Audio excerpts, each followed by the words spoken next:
শরীরটা একটু ঠিক আছে। প্রবল বকাঝকা খেয়ে এখন এইরকম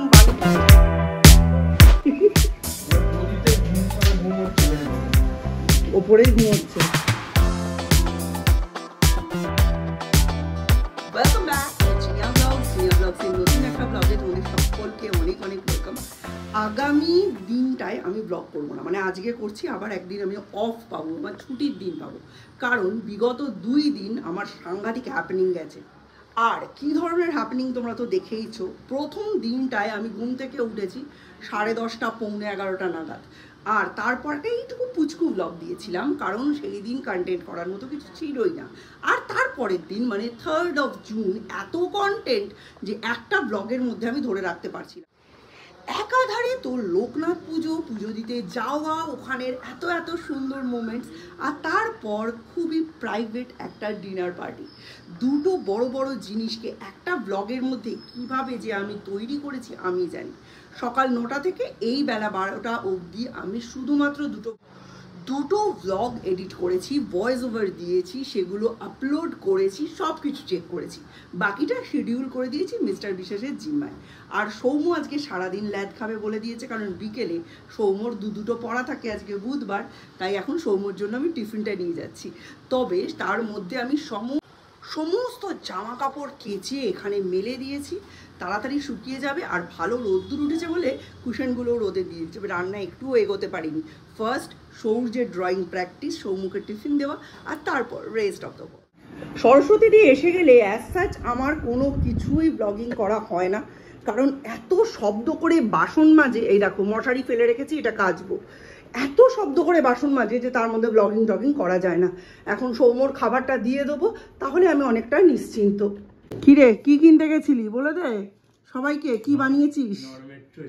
হ্যাঁ, রিসেন্টলি কয়েকদিন দেখছি যে লাস্ট কয়েকবার আমি বাইরে খাচ্ছি, দেন পরের দিন খুব পেটের প্রবলেম হচ্ছে, অনেকবার পেটে ব্যথা হচ্ছে, আর অনেকবার বাথরুমে যেতে হচ্ছে।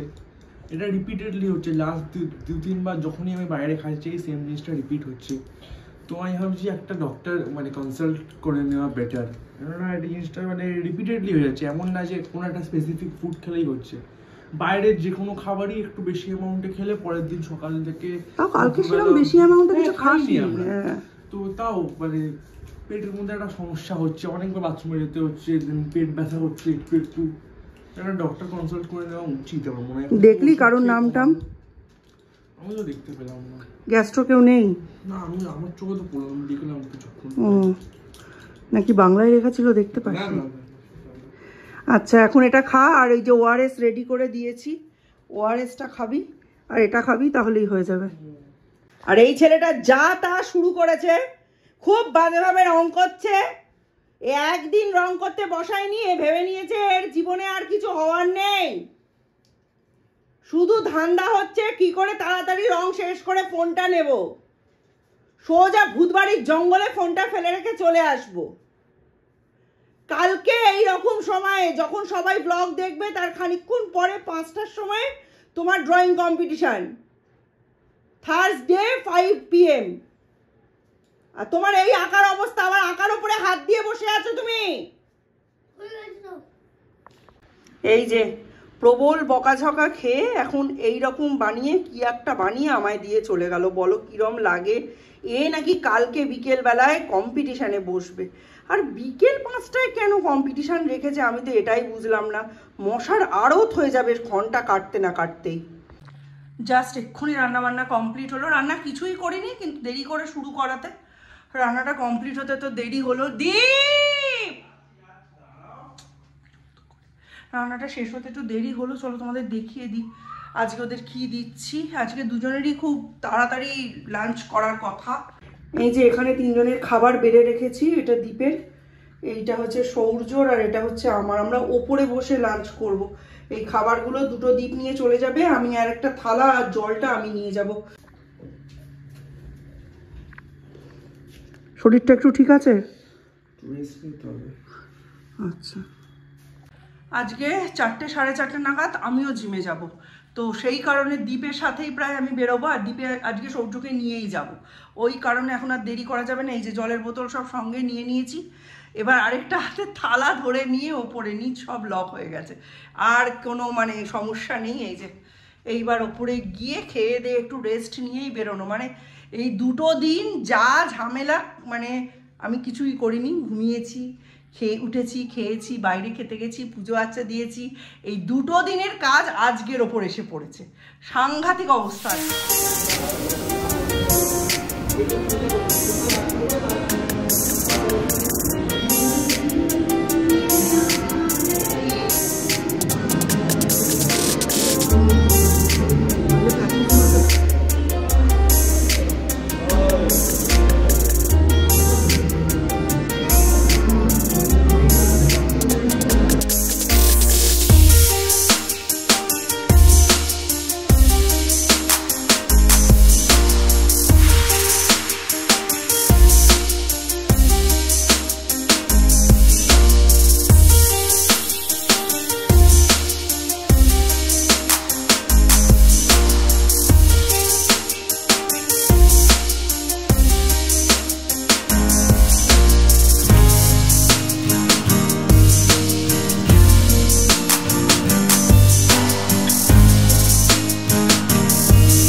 এটাই হচ্ছে আলটিমেট প্রোডাক্ট।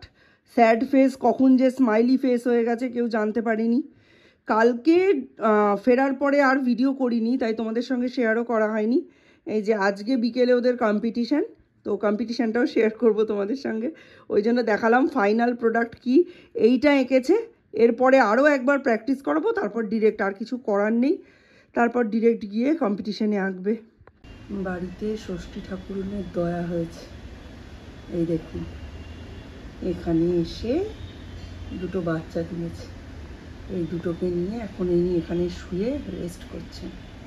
বাচ্চাগুলো দুধ খেয়ে ঘুমোচ্ছে আর মাও ঘুমোচ্ছে। মাতৃত্বের এটা একটা অতি পরিচিত ছবি। সন্তান যখন ঘুমোবে তখন নিজেকেও ঘুমোতে হবে। এবার বাচ্চারা আবার মাকে ডাকছে, মা দেখো কে যেন একটা ভিডিও করে কথা বলছে। মা উঠেই আমার দিকে চোখ, এনে এনে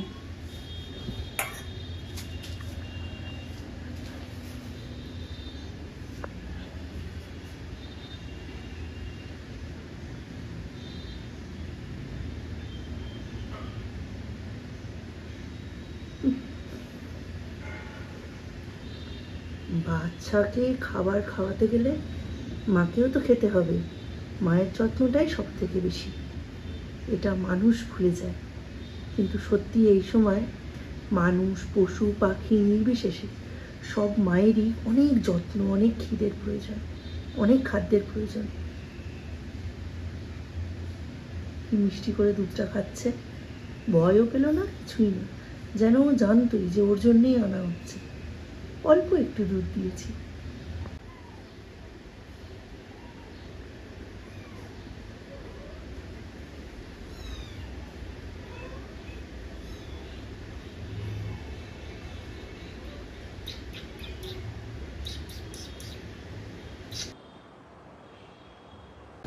আকাশ পুরো কালো করে এসেছে। একটু পরেই সৌম্য সৌর্য দুজনকেই খেতে দিয়ে দেবো। আমি অনেক দেরিতে আজকে রাঁধতে ঢুকেছি, তারপর সরস্বতীদির সাথে একটু আড্ডা ফাড্ডা মারি। দিনে তো এই 1-2 ঘন্টায় একটু গল্প করি কারোর সাথে, তো সেইটা সেরে রান্নায় ঢুকেছি। আজকে রান্নাও বেশি কিছু নেই, ডাল, মাছ আর তার সাথে ঝিঙে পোস্ত, পটল ভাজা, সব মিলে তাড়া করেছে 12টাতে। ঢুকে গেছে ওই বাড়িতে, খুব চালাক। স্নান করতে ঢুকেছি আর হুড়ুম দারুম করে এইরম ছিটে ফোটা বৃষ্টি হয়ে গেল। এই ঘরটায় তালা দিয়ে দিই, ব্যাস। ও মা, তালাটা কোথায় গেল আবার? এখন যাচ্ছে ড্রয়িং কম্পিটিশানে, হাতে একটা মস্ত বড় ঝোলা। ঝোলার মধ্যে কি আছে? বোর্ড আছে, পেন্সিল আছে, রাবার আছে, কল আছে, জলের বোতল আছে, ফর্ম আছে, অনেক কিছু আছে।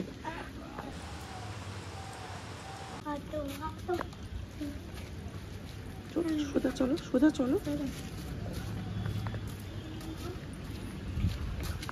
অল্প একটু ভাত ঘুম দিয়ে সূর্যকে নিয়ে বেরিয়ে গেছি। আজকে তো ড্রয়িং কম্পিটিশান, বিশ্ব পরিবেশ দিবস। বিভাগ ক, টপিক একটি গাছ একটি প্রাণ। কি আঁকতে জানি না। দীপ তো এমন রিহার্সাল করাচ্ছে, মনে হচ্ছে মাধ্যমিক পরীক্ষায় আঁকতে চলেছে। তুমি চেনো? কোন রাস্তা এটা? তোমার পুরনো স্কুলের রাস্তা। সূর্যর বেশ মজা লেগেছে। তাড়াতাড়ি চলো, ভিড় হয়ে যাবে, বসতে জায়গা পাবে না। পাখির মতো উড়তে হবে না, চলো। এখান থেকে তোমাদের ছুটি হতো? মনে পড়ে পুরনো স্কুল? চলো, এগো এগো, সেই যেখানে ট্রেন দেখতে যেতে সেখানে। আর তোমাদের খেলার মাঠ মনে পড়ে? এই যে, ঠিক ঠিক। কত ভিড় হয়ে গেছে।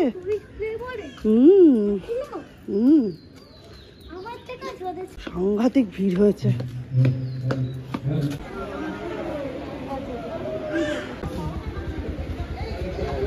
পরিবেশ দিবস, নৈহাটি কালীতলা আদিবাসী উন্নয়ন সমিতি আমাদের যে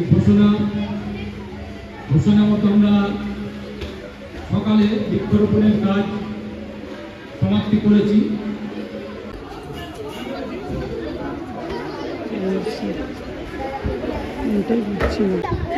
এক গাড়ি এসছে, কন্টেস্টেন্ট এক গ্রুপ। এইসবের ব্যবস্থা অনেক আগে থেকে করা উচিত ছিল, অনেক দেরি হবে। এতগুলো বাচ্চাকে বসিয়ে করা।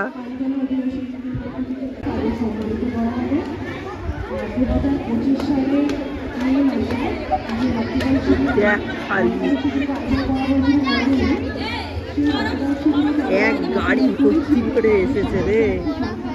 আমাদের আজকের এই অনুষ্ঠানে উপস্থিত হয়ে থাকো, তোমার ফর্ম জমা করেছে, তুমি খ বিভাগে আছো, তোমাকে অতি অবশ্যই আমরা মণ্ডপে উপস্থিত হওয়ার জন্য অনুরোধ করছি। সূর্যদীপ বিশ্বাস যাদের নাম ঘোষণা করছি, তারা অতি অবশ্যই আমাদের এই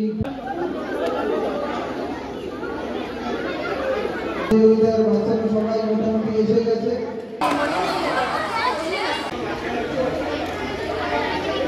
তো বাইরে থেকে প্রচুর স্টুডেন্ট নিয়ে এসছেন, ম্যাটাডোরে করে 15-20 জনের বেশিই হবে। তিনি বলছেন 6টা সাড়ে 6টা বাজলেই আমি বাচ্চা তুলে নিয়ে চলে যাব। এই যে সাদা কালো শার্ট। এখনো অবধি কোনো ব্যবস্থাপনা নেই। এখন বাজে 5:30। Ishita Saha,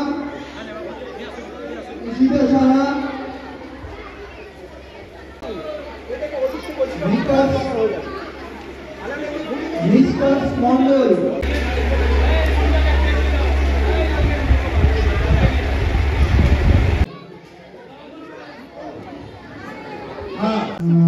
first second third হবে, তাদেরও পুরস্কার এই মঞ্চে দিয়ে দেওয়া হবে।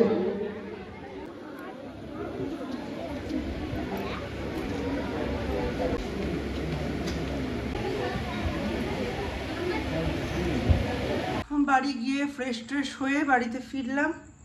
ফ্রেশ হয়ে বেশ খানিকক্ষণ ঘুমিয়েছি। ঘুমানোর পর এই যে এখন উঠে মাথায় একটু তেল দিয়ে স্নান করলাম।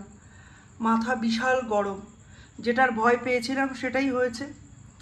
উনি 1 সপ্তাহ ধরে প্র্যাকটিস করা আঁকা উইদাউট এনি ব্ল্যাক বর্ডার এঁকে দিয়ে চলে এসেছে। কতবার করে বলেছি যে বর্ডার না করলে একটা ছবি ফুটে ওঠে না। ওর এখানে ওর র্যাঙ্ক করার কোনো কথা নয়, কিন্তু যেটা শিখেছে সেটার 100% তো দেবে। একেতেই ওই রকম মিসম্যানেজমেন্ট। বাচ্চারা যাওয়ার পর ওনারা ঠিক করছেন কোথায় তক্তপোষ পাতা হবে, কোথায় জলের ব্যবস্থা হবে, কোন দিকে ফ্যান দিতে হবে। ফ্যান নেই, বাচ্চাগুলো গরমে কষ্ট পাচ্ছে। 5টার প্রোগ্রাম 6টায় আরম্ভ করছেন। মানে আসল ওনাদের উদ্দেশ্য হচ্ছে ওখানে একটা ফ্রি কম্পিউটার ট্রেনিং সেন্টার উদ্বোধন হবে, সেই সময় যেন ওখানে ভিড় থাকে। গার্জিয়ানদের রেজাল্টটা আটকে রাখতে পারলে তবেই তো গার্জিয়ানরা ওখানে ভিড় করে থাকবেন। গার্জিয়ানদের যদি রেজাল্ট দিয়ে দেওয়া হয়, যদি গিফটস দিয়ে দেওয়া হয়, পুরস্কার দিয়ে দেওয়া হয়, তাহলে তো গার্জিয়ানরা বাচ্চা নিয়ে চলে যাবে। আর ওনারা জায়গা জায়গা থেকে ড্রয়িং যারা শেখান, শিক্ষণ যে সমিতিগুলো আছে, শিক্ষা কেন্দ্রগুলো আছে, তাদের বলেছেন ক্যান্ডিডেট নিয়ে আসতে। হাজিনগর, বসির মানে অশোকনগর, এই সমস্ত জায়গা থেকে দেখতেই পেলে ছোট হাতি করে মানে ম্যাটারের করে 25-20 জন করে ক্যান্ডিডেট নিয়ে ওখানে গেছে। তাদের টিচাররা তাদের ওখানে বসিয়ে ওনারা ঠিক ওনাদের 20টা বাচ্চার সামনে দাঁড়িয়ে আছেন, চোখে চোখে হাতে মুখে ইশারা করে তাদের বাচ্চাদের ঠিকটা করাচ্ছেন, খ বিভাগের হেল্প করছেন। যখন উনি অনেকগুলো বাচ্চা নিয়ে গেছেন, যে কোনো টিচারই, তখন তিনি সেই বাচ্চাগুলোর গার্জিয়ান হিসেবে গেছেন। তখন তো গার্জিয়ান হিসেবে তাদের ভেতরে বসার কথা। উনি অ্যানাউন্স করছেন এবং উনিও সাদা কালো জামা পরা যে ভদ্রলোক সঞ্জয় বাবু, উনি হাজিনগর থেকে গেছেন, উনি ওনার বাচ্চাদের সামনেই দাঁড়িয়ে আছেন। এবং আমি একদম নিশ্চিত খ বিভাগে প্রথম, দ্বিতীয়, তৃতীয় ওনাদের থেকেই হবে। যাই হোক, এই নিয়ে আর বেশি কথা বলে লাভ নেই। এটা মানে গয়ঙ্গচ্ছ একটা ফ্রুটি নিয়ে মজাসে চলে এসছে, আর মিস্টার বিশেষে চলে এসছে। আজকের মতো ব্লগটা এখানেই এন্ড করলাম, কালকে আবার কথা হবে। Good night.